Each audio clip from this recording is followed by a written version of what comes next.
Olá, amigos do Focus Podcast, sejam muito bem-vindos a mais um episódio. Hoje comigo, Débora Lavô, a doutora Marina e o doutor Lívio Lages. Hoje a gente vai falar um pouquinho sobre um assunto que intriga muito a gente no consultório, a DTM. Queria começar perguntando, professor, por que a escolha no seu mestrado em fazer sobre DTM? O que lhe chamou a atenção? Se era uma questão... um assunto que teve algum paciente que lhe intrigou, se era uma coisa que queria estudar mais. A gente queria entender um pouquinho mais sobre a DTM hoje. Tá, então vamos lá. Por que DTM? Quando eu me formei, desde a graduação, vou explicar um pouco da minha carreira para vocês entenderem como que cheguei na DTM. Quando eu estava fazendo a graduação, desde o meu segundo período, eu botei na cabeça que eu ia fazer implante. Então, no terceiro período, eu já tinha lido 3 livros completos de implante, de capa a capa. Estava no terceiro semestre e ainda estava pagando farmacologia. Mas eu já sabia que eu ia fazer implante, entendeu? Então, preparei minha carreira em toda a graduação para fazer implante. Todo mundo sabia que a Olívia vai fazer implante, beleza. Quando eu estava assim, no último semestre, quando você já está naquela fase assim, que você já está transitando entre o estudante e o desempregado, aí então você começa a ter uma sensação mercadológica. Aí na minha época eu comecei a pensar, vou fazer implante. Tá, mas eu vou atender quem? Não vai aparecer o paciente batendo na porta. Ei, eu queria botar um implante. Vocês sabem o que é isso. Então eu comecei a pensar, eu tenho que ter outra especialidade, porque só implante não vai rolar.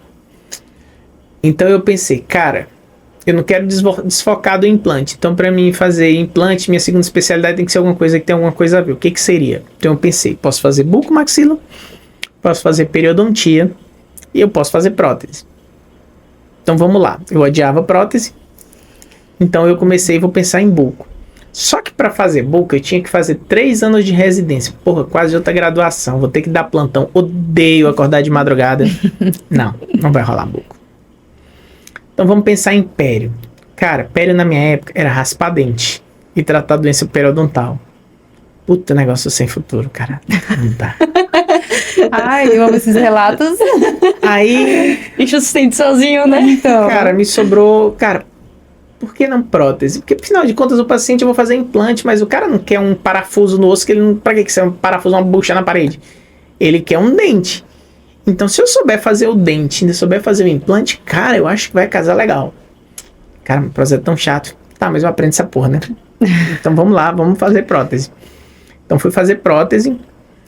E a primeira pergunta que a minha professora falou no primeiro dia de aula da especialização de prótese: por que você resolveu fazer prótese? Porque eu quero fazer implante e eu entendi que para fazer implante, eu ser um bom implantodontista, eu tinha que aprender a fazer prótese, porque meu paciente ele não quer um parafuso, ele quer um dente. Então eu tenho que saber fazer dente para poder fazer implante bem feito. Professora, nossa, que legal, você tá certo, realmente é isso aí. Então vamos lá, a vida que segue na prótese, vamos lá encarar essa jornada. Fui lá, fiz 2 anos de especialização em prótese, terminou, a minha professora falou: olha, Lívia, eu vou lançar agora um aperfeiçoamento em prótese sobre implante. Por incrível que pareça, no meu tempo, prótese sobre implante não fazia parte da grade da especialização de prótese, tá? A gente só estudava fixa, total e removível. E acabou. Prótese sobre implante era outro curso. Mas beleza. Vamos lá fazer prótese sobre implante então, porque depois eu vou pro implante. Porque na época também eu era liso e não tinha curso de implante aqui em Teresina, tinha que ir pra fora. Piracicaba. Nada fácil. Unicamp, nada fácil na vida, na carreira, e era caro pra caramba. Então eu aproveito, né, vou fazer prótese sobre implante e já vou juntando uma graninha pra ir pra Piracicaba. Então vamos lá fazer prótese sobre implante. Ainda não tinha o grande Focus, né, aqui em Teresina. Nem sonhava, não tem Focus. Na realidade eu não sonhava nem ser professor. Outra pauta, né, professor? Outra pauta, outro dia. Pro final aí. Então, beleza, vamos lá. Fiz o curso de prótese sobre implante. No curso de prótese sobre um dos melhores alunos, eu realmente já tinha estudado livros inteiros de implante, então já tinha uma bagagem melhor, mas tinha muita coisa também que eu não tinha a menor noção de componente protético, desse não sabia de nada, como todo aluno. Eu não sabia o que era um análogo. Então, aprendi e tal, e beleza, terminei o curso de prótese sobre implante mais 1 ano. E nisso foram o quê? 3 anos de formado e ainda não tinha feito implante. Mas alguns colegas meus, que ou eram colegas meus da faculdade, ou que eram colegas contemporâneos, que tinham se formado na federal, mas eram amigos da gente também e tal, a galera saiu e foi direto, fazer implante. Então, nesse período, enquanto eu estava terminando a pós-especialização em prótese sobre implante, essa galera já estava voltando especialista em implante. E eu já tinha consultório, eu já trabalhava. Então, o que acontece? Eu tava fudido nessa época, endividado que só porra, mas essa galera começou a voltar, então, de repente, todo mundo fazia implante, mas ninguém sabia botar prótese do implante, porque a galera só aprendeu a operar. Sobrou pra quem? Sobrou pra quem? Positivamente falando. Pra mim. Então, de repente, de um dia pra noite, eu era um cara que eu tinha um consultório, mas eu tinha ali uns 2 ou 3 pacientes por semana. Eu passei a ter uns 10 dentistas me encaminhando pra fazer as próteses dos implantes deles. Então eu comecei a ganhar muita grana com isso. Foi no tempo que eu comecei a fazer mochilão pra Europa, comecei a viajar pra América do Sul, então a coisa começou a virar. Então eu comecei a pensar, cara, tá na hora de eu fazer meu curso de implante. Só que aí eu olhava assim pra minha agenda, cara, e se eu fizer implante, quem é que vai mandar paciente pra mim fazer as próteses agora? Vou perder meus clientes, que são os meus indicadores. Então, eu acho que eu não vou mais fazer implante, não. Vou ficar nisso aqui que tá bom. Então, comecei a focar mesmo na parte de reabilitação oral, né? Porque como a gente fazia muita reabilitação oral sobre implante, então eu tive que focar muito em reabilitação oral. E segue o jogo. E foi aí até mais ou menos 2012, quando eu fui convidado para ser preceptor da Nova FAP. Então eu passei 1 ano como preceptor da Nova FAP. E depois, um belo dia, eu cheguei lá pro coordenador e falei, amigo, é o seguinte, eu dei a minha contribuição, já mostrei o meu serviço, mas agora eu tô num outro momento de carreira, isso aqui pra mim já deu. Então, bye bye, tchau, tchau. Se vocês quiserem me contratar depois como professor, eu tô disponível, mas como preceptor eu já dei a minha contribuição, acho que é hora de dar oportunidade para outro. Então, pedi pra sair, tchau. 1 ano depois, o professor Guilherme Pompeu, que era o professor de oclusão, ele passou para ser dedicação exclusiva na Federal e me indicou para ser professor da Nova FAP. Aí eu sabia, ele me ligou antes dizendo que ia fazer isso e eu disse, beleza, então agora eu tenho que fazer um mestrado. Então eu pensei, fazer mestrado em quê agora? Fazer mestrado em prótese, né? Mas aí eu pensei, cara, mas eu faço mestrado em prótese, passar 2 anos estudando uma coisa que eu já faço, isso aí já tá aqui, 2014 eu terminei prótese, 2006 já tava tipo 8 anos trabalhando só com isso, pra fazer a mesma coisa, eu queria uma coisa diferente. O que eu posso fazer diferente? Vou voltar pro implante agora, porque nessa época o meu sócio, na época o Leonardo, ele já tinha feito bucomaxia, ele já tinha voltado, já tinha feito especialização em implante, então basicamente hoje meu principal indicador já era só o Leonardo praticamente. Mas eu já tinha nome na praça, então já não fazia mais tanta diferença. Então eu pensei, vou pro implante agora, cara? Então eu pensei, cheguei até a me inscrever no mestrado em implante, mas não tenho mais nesse interesse de operar, fazer essas coisas, né? Até fazia uma cirurgiazinha periodontal mais básica, mas não era mais o meu foco. Eu disse assim, o que tá faltando para mim na minha rotina clínica? O que eu tenho dificuldade? Então eu comecei a perceber que os casos assim de reabilitação que eu tinha mais dificuldade era no manejo de paciente quando tinha sintomatologia dolorosa, de disfunção. Que eu sabia de disfunção de ajuste oclusal, de placa, eu tava vendo que, tipo assim, não tava rolando, cara. Sinceramente, eu fazia exatamente igual que tava nos livros, nos artigos, mas o resultado muito questionável. Então, cara, quer saber? Eu fazia mestrado em dor. Sei que é difícil pra caramba, mas eu sempre fui meio doido mesmo, sempre gostei de estudar o que ninguém queria. Então, tipo assim, essa de prótese sobre implante tinha dado certo porque não DTM agora, então vamos lá, vamos fazer só um anexo aí. Nessa época, assim, já era uma coisa em pauta? Já se falava naquela placa meio relaxante ou ainda não se falava? Placa meio relaxante se faz na odontologia desde a década de 80. Então, assim, eu fazia muita placa no consultório. Só que eu fazia muita placa e 2 meses depois o paciente voltava do mesmo jeito. Então, tipo, não tá funcionando. O que eu tô fazendo errado? E eu não achava o erro, o que eu tô fazendo de errado nessas placas, que tipo de placa. É algo muito automático, né? Quem não tem muita noção sobre a disfunção, tem problema mandibular, é placa, pensa logo na placa e nem sempre é só isso. E o problema é que a primeira coisa que eu aprendi lá no mestrado é que eu não tava fazendo placa errado. Isso era a indicação que tava errada pra placa. Eu não sabia era de bosta nenhuma. Não é que eu sabia pouco, eu não sabia era de nada. Foi a primeira coisa que eu aprendi no mestrado, não sabia de nada. Então tá bom, vamos aprender. Então foi lá, mais 2 anos e meio de mestrado, pra gente aprender a tratar. Pra vocês terem ideia, a gente tinha uma meta de dar 15 altas no mestrado. E eu tinha um sangue no olho para atender, então, assim, quando eu vi a forma que a gente atendia, que eu tinha que deixar o paciente lá em repouso, cara, eu consigo atender mais. Então, eu comprei material para atender 3 pacientes ao mesmo tempo. Então, a média era de 15 altas. Eu te fiz 75. Nossa. Durante o curso.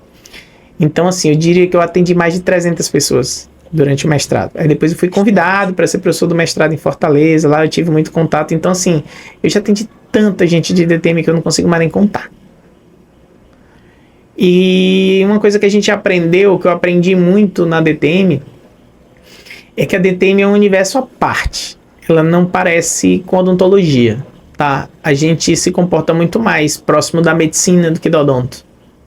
Você aprende a avaliar o paciente num contexto geral, a anamnese é diferente, o que você busca é diferente, não existe uma imagem que vai te salvar.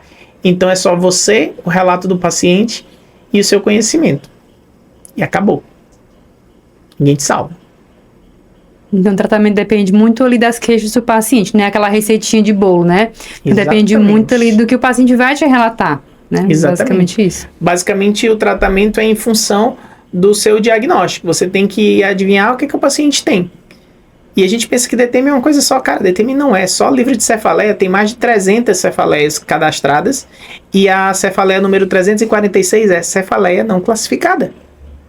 E nem sempre vai encontrar a causa, e nem sempre encontra de primeiro um tratamento, né? Sim. Correto para aquilo ali. Se existem 300 tipos de dores de cabeça, tu imagina na face inteira o tanto de dor que tem. O tanto de músculo que tem na face também, né? Nem só músculo, tem várias causas. Assim, a gente divide hoje a disfunção temporomandibular em 3 grandes grupos, que são as dores de origem articular, as dores de origem muscular e as dores neuropáticas. Mas o paciente pode ter outras dores na região orofacial que não são necessariamente DTM. E você tem que saber diagnosticar, nem que seja para encaminhar. Porque o paciente pode estar, por exemplo, com tumor de parótida. Pode estar com a leucemia. Eu falo isso porque eu já atendi 4 pacientes com leucemia e 3 com tumores de parótida. Então você tem que encaminhar, senão o paciente vai morrer. Vocês têm noção? Sério, coisa super séria. Professor, eu sei que tem muita experiência. Você já consegue ter um diagnóstico, assim, assertivo ou segue algumas coisas? Por exemplo, eu já encaminho para um psicólogo, tem uma terapia, não sei, com alguma pomada que vai aliviar a musculatura. Terapia. Se segue algumas etapas ou já consegue, assim, ser assertivo? Esse aqui precisa de uma placa, esse aqui seria uma cirurgia, seria um outro profissional. Como que é, assim, seu dia a dia com a DTM? Como eu falei, tudo é em função do diagnóstico. Existe uma fórmula para a gente compor o diagnóstico. Eu diria que o diagnóstico ele é feito com uma boa anamnese clínica, que é uma coisa que o dentista não sabe fazer anamnese, porque primeiro a anamnese não tem pergunta decorada. Você tem que investigar o paciente. É um processo interrogatório. Vai formulando as perguntas de acordo ali com o que o paciente vai te mostrando, você vai direcionando. É um interrogatório. Não é uma pergunta feita. Por exemplo, a gente faz pergunta para o paciente. Você já teve alguma doença hepática? Se o paciente te disser sim, tu vai fazer o quê? Pra onde é que vai? O que você vai mudar no teu tratamento? Tu não vai mudar nada. Se o paciente disser não, vai mudar o que no teu tratamento? Não vai mudar nada. Então por que você tá perguntando? Se a tua pergunta, independente do paciente dizer sim ou não, ou talvez não vai mudar a tua conduta, tu não deveria nem estar fazendo essa pergunta. Porque não te interessa. Para que você está querendo saber da intimidade do paciente se aquela informação não vai ser útil para você? Então a gente tem que procurar informações que sejam úteis para a nossa conduta terapêutica. Eu não tenho que perguntar para minha paciente com quem ela dormiu ontem. Isso não é do meu interesse, entendeu? Então as perguntas elas têm que ser focadas no seu interesse de diagnóstico. É um interrogatório. Porque o paciente também não sabe quais são as informações que a gente precisa para fazer um diagnóstico. E talvez seja uma coisa relevante, ele não imagina que é relevante. Exatamente. Uma coisa é uma informação relevante, ele pensa que não é relevante. E às vezes a forma que ele responde, às vezes você pergunta para o paciente, eu preciso saber como é o tipo da dor. Como que é o tipo da dor que você sente? Ele vai falar, não, a dor que dói muito. Ele está falando o tipo da dor? Não. Ele está falando a intensidade. Sim. Então o paciente, você tem que ir conduzindo o paciente para ele te dar aquela informação que ele precisa. Porque eu vou dar um exemplo para vocês, o tipo de dor. O paciente diz que tem uma dor tipo um cansaço. É uma dor muscular. Eu tenho uma dor tipo um choque. É uma dor neuropática. são tratamentos completamente diferentes. Mas se você perguntar para o paciente, ele não sabe que você está querendo que ele dê essa informação. Sim. Então, isso que a gente aprende a você conduzir o processo de anamnese. E como eu falo, existem inúmeras possibilidades. O paciente tem uma DTM muscular. Ok, qual é o músculo que está afetado, querida? Como é que eu vou passar uma série de exercícios para o paciente se eu não sei qual é a musculatura que eu vou tratar?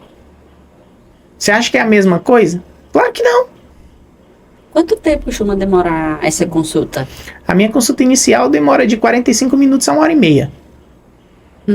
Professor, já teve aquele caso ali que você não conseguiu tratar e que o paciente foi, você tentou ali vários tratamentos e no final ainda não conseguiu êxito? Já teve algum caso assim no consultório?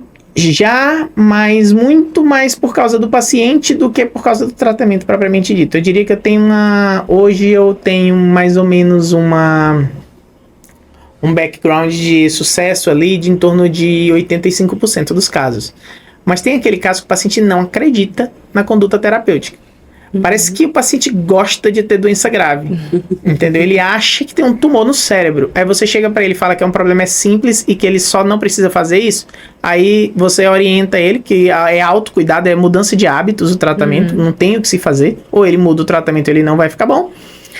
E você marca o retorno para você seguir a conduta de tratamento no mês seguinte, né? Porque às vezes o cara eu tratei uma musculatura, pode ser que tenha outra afetada, então você vai ter que mudar de acordo com a conduta do paciente. Aí o paciente volta no mês seguinte. E aí, seu fulano, como é que você tá agora? Tô do mesmo jeito, não melhorou nada. Tá. Mas você fez o que eu te orientei? Não, porque isso não ia adiantar nada. Como é que você sabe que não vai adiantar nada se você não fez nada? Se você não seguir minhas orientações, eu não tenho como te ajudar. Porque eu não vou na sua casa escovar seus dentes. Ou você escova, ou eu não tenho como te ajudar. Na DTM é da mesma forma. Ou você segue a orientação, ou não adianta. Tem paciente que tem cefaleia por abuso de medicamento. Ou ele para de tomar remédio, ou ele não vai melhorar. Só que ele tem que entender que quando você tem abuso de medicamento, você vai ter a síndrome de abstinência. Você parou de tomar no começo, você vai piorar, para depois você melhorar. Então, ou você entende e aceita e faz, ou você não melhora. Tá sempre repetindo a mesma Só vai aumentar a concentração, a dose e o período. Fazer o quê? Quanto tempo você costuma acompanhar o mesmo paciente?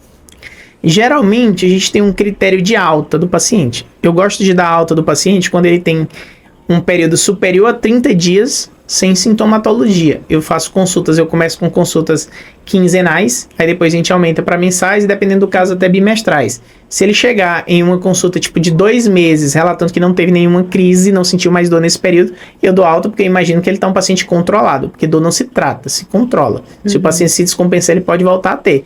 Mas se num período de 2 meses, amigo, você não teve nenhuma crise de dor, você só volta a doer se você quiser. Verdade. E o que é mais comum você pegar? Seria paciente, assim, cirúrgico, paciente que precisa de placa, algum outro tratamento desse jeito? 70% dos casos de disfunção temporomandibular são de origem muscular. É o mais comum. E aí, qual seria a conduta nesse momento? Aí, assim, depende muito, porque a DTM, ela é como uma cara, ela é multifatorial. A gente tem necessariamente 3 fatores. Um fator desencadeante, que é o que desencadeia a dor. Um fator de predisposição, que o paciente tem. E um fator perpetuante, que é o que faz que quando a dor surge, ela não seja eliminada. Que o processo de dor, ele tem de autorresolução. Então, assim, você tem que avaliar dentro desses fatores qual é o fator que o paciente tem que você consegue eliminar mais fácil. Você eliminando um dos 3 fatores, ele vai tender para a cura. E às vezes, quando você não consegue eliminar nenhum dos 3 fatores, o tratamento da gente é aumentar o limiar de dor do paciente, fazer com que aquela dor não gere incômodo para o paciente. Então, por isso que eu falo que é um tratamento que você trata a pessoa. Você não trata o problema. Tem pacientes que têm, por exemplo, doenças sistêmicas, como a fibromialgia, uma artrite reumatoide, que são pacientes extremamente difíceis de você controlar a doença. O paciente não vai parar de sentir dor. Então você vai ter que aumentar o limiar, eu tentar baixar um pouquinho a dor e fazer o cara se acostumar, amigo. Você só vai parar de sentir dor quando você morrer. Te acostuma. Entendeu? E é comum conjugar o tratamento com um fisioterapeuta, com um psicólogo? É bastante comum o tratamento multidisciplinar. Bastante comum. A gente tem aqui no Piauí uma deficiência muito grande, que eu até peço que se alguém estiver ouvindo e conhecer algum, me indique, tá? Me procura, tal, pra gente ver alguma parceria. Mas eu tenho muita dificuldade com psicólogos especialistas em dor aqui na nossa região. Não conheço nenhum. Então fica muito difícil você encaminhar um paciente para um psicólogo, porque a psicologia da dor, eu digo isso porque eu já fiz cursos na Bélgica, que eu assisti aulas com psicólogo, eu sei como é que funciona a psicologia da dor, assisti tanto na Bélgica quanto no Canadá. Então, assim, a metodologia de conduta de tratamento, a metodologia terapêutica para você manusear um psicólogo da dor, ela é diferente de um psicólogo clínico. Completamente diferente a abordagem. E aqui a gente tem muito psicólogo clínico, mas o cara não tem experiência com dor. Então, assim, às vezes o próprio profissional, ele não quer nem pegar o paciente. Porque não sabe manejar. E não vai ter resultado. E professor, e quando é que nós, né, que somos... eu sou da prótese, né? Você é da orto. Quando é que a gente deve saber que a gente deve encaminhar aquele paciente para um especialista?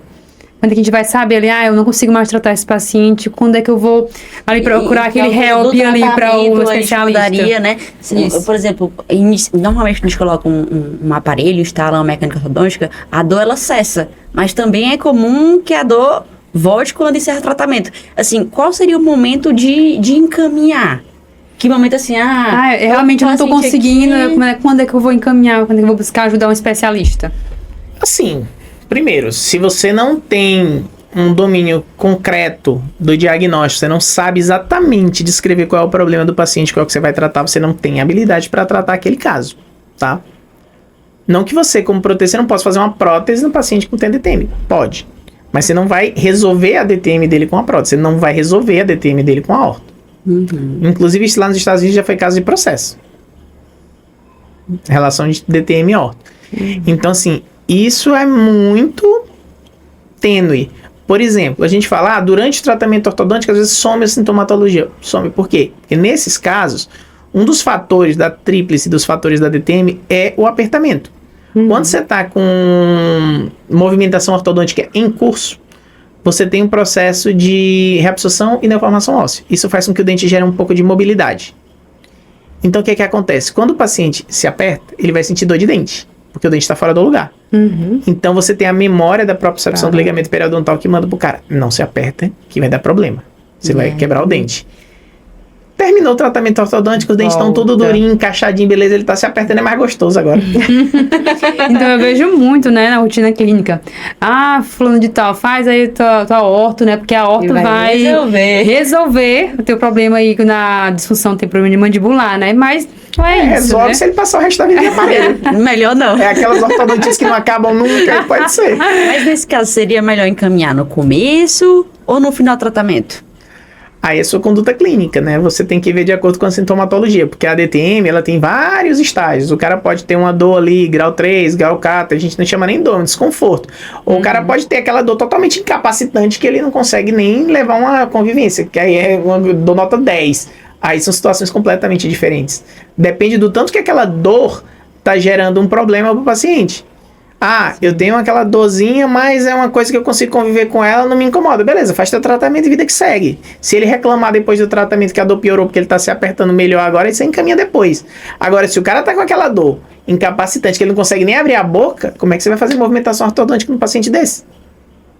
Sim, professor, é aquele paciente que chega no consultório, que perdeu ali a dimensão vertical, por exemplo. Você primeiro reabilita aquele paciente, deixa ali a mordida dele toda ok, né, toda certinha, e depois começa o tratamento da disfunção ou não? Ao contrário. Se o paciente, por exemplo, um tratamento de reabilitação oral com levante de dimensão vertical é um tratamento agressivo e invasivo. Tá? Por mais que não pareça. Então, assim, é um tratamento longo, demorado, que gera um desgaste de relação paciente profissional, falando como protesista. Então, se nesses casos o paciente tem sintomatologia de DTM, eu encaminharia para tratar DTM primeiro. Porque se ele tiver uma piora em decorrência do tratamento protético, que pode até ser, não seja nem culpa do tratamento protético, seja porque o paciente teve uma crise de ansiedade, alguma coisa assim, ele vai te culpar pela DTM dele. E como é que você vai dizer pra ele que não foi culpa sua? Como é que você vai se defender disso? Existem artigos que protegem a gente? Existe. Mas até você conseguir provar, você pode até ganhar na justiça, mas você perdeu o paciente. Fora o quanto isso pode repercutir negativamente na sociedade. Então, assim, reabilitação oral, gente, tratamento grande com levante de dimensão vertical para prótese, o paciente ele tem que estar rígido, que eu digo, pode ter nenhum outro problema. Tudo que ele tiver, trata antes. Porque vai ser um tratamento demorado e vai ter um desgaste de relação com o profissional. Então, o paciente ele tem que estar pronto para você. Entendeu? Porque você tem mais tranquilidade para você manusear as situações. Que os problemas que você tenha sejam inerentes exclusivamente à prótese. Não tenha nada associado a isso. O paciente não vai ter o cara tinha um canal que deu um abscesso. Resolve logo antes. Não arrisca. Porque depois, imagina, tu acabou de cimentar uma coroa de Max linda e estourou um abscesso. Tu vai ter que fazer de novo. Tu acha que o paciente, como é que tu vai cobrar isso do paciente? Fica inviável. Professor, assim, sobre intercorrências, já pegou alguma iatrogenia? Foi complicado de lidar com esse caso? Como que é quando um outro dentista que já tentou tratar e esse paciente chega até você? É mais difícil essa segunda intervenção? Olha, quanto mais mexido o paciente mais complicado de tratar. Não que tecnicamente seja mais complicado de tratar, às vezes tecnicamente nem é. O problema é que o paciente ele já tem uma relação de desconfiança, ele já é um paciente traumatizado. Já é um paciente negativo, né? Já tem aquela carga negativa, aquele caso assim que tipo, tu tem uma chance de 0 a 100 de ter sucesso. Mas com tem paciente negativo, se tu atingir 98, ele diz, eu não falei que não ia dar 100%? Inclusive, a gente vê isso em todas as áreas da odontologia, infelizmente, né? Ainda mais nessa questão da DTM, né? Que é novo, né, pra gente. A gente sai da faculdade, a gente não sabe muito sobre esse assunto. Mas o paciente de DTM, gente, quando você trata, ele é o paciente mais legal de você tratar. Porque o paciente da prótese, que ele quer estética, ele quer, tipo assim, chega um cara no teu consultório, a menina quer sair de lá Angelina Jolie, o cara quer ser o Brad Pitt. E a natureza não dá pra gente ajeitar, mudar a natureza das pessoas. A gente melhora um pouquinho o sorriso, mas não dá pra fazer uma milagre, né? Já na DTM, o cara tá num sofrimento, ele chega chorando. Isso aqui já vai Se você melhorar um pouquinho o sofrimento do que você é a melhor pessoa do mundo. Verdade. Então, o paciente de DTM, o pouco que você melhora pro cara, você já é não, nossa, primeiro o cara já pensa que ele tá com um problema, que ele tumor no cérebro, que ele pensa que ele vai morrer. Quando você diz pra ele, amigo, você não vai morrer por causa disso, você já ganhou o paciente. Você já salvou a vida dele, ele não vai mais morrer. Uma boa. Professor, quando você precisa, assim, de uma intervenção cirúrgica, tem um buco específico com uma especialização a mais em DTM? Como é essa relação? Cirurgia de DTM é feita pelo pessoal da bucomaxilo, tá? Mas hoje, cirurgia de ATM, eu vou te dizer, a indicação para cirurgia de ATM é somente quando você tem 2 anos de tratamento clínico sem sucesso. E você tem 2 abordagens. Então, basicamente, cirurgia de ATM hoje, praticamente só tem uma indicação, anquilose. Praticamente só tem essa indicação. Você costuma acompanhar os pacientes nesse processo também, cirúrgico? Pois é, se ou não, a gente mais acompanha, a gente faz, como eu falei, são 2 anos de acompanhamento clínico sem sucesso para indicar cirurgia. Então a gente faz os 2 anos de acompanhamento clínico orientando o paciente que ele tem risco cirúrgico. Não deu certo, vamos para cirurgia, beleza. Encaminha para cirurgia e depois a gente reabilita o paciente tratando ele pós-cirúrgico. Porque ele não vai sair da cirurgia com, nasci de novo. Não, você tem que recondicionar. Então ele volta, o paciente volta para o consultório, para o clínico. É como se fosse o neurologista e o neurocirurgião. A gente é um neurologista. O bucomaxilo, nesse caso, atua como neurocirurgião. Então, depois que o cara fez uma cirurgia na cabeça, ele não consegue mexer o braço. Ele tem que ser reabilitado. Entendeu? E quem faz essa reabilitação é o clínico. Enfim, é um mundo, assim, bem amplo, né? Então, a gente deve procurar, né?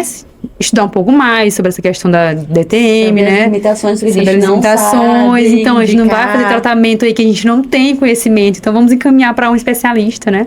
Alguém que realmente entende do assunto. Ou se você quiser tratar, faz a especialização, vai estudar. Então. É a opção. É a opção, né? É mais difícil, mas é a opção mais correta. A conversa de hoje foi muito engrandecedora. Não sei se a doutora Marina tem alguma colocação ainda, alguma pergunta. Não, acho que ficou bem esclarecido, né? O professor Lívio é um professor muito bom, que sabe realmente falar sobre esse assunto e acredito eu que não ficou nenhuma dúvida, né? O professor quer dar alguma consideração a mais? Não, gente, eu acho que... Ah, fala o quê agora? Então, né, nosso agradecimento ao professor Lívio, mais uma vez aqui conosco. E... fazer uma coisa? Acho que é isso. Seja muito bem-vinda aos nossos Obrigada. episódios. Obrigada, pessoal, por estar acompanhando a gente. Qualquer dúvida, pode sempre estar mandando nos comentários. E não esquece de seguir o nosso Instagram, tá? Focus Grupo Educacional. Tchau, pessoal. Gente, tchau, tchau. Tchau. Ai, foi melhor do que a primeira. Foi bem bom.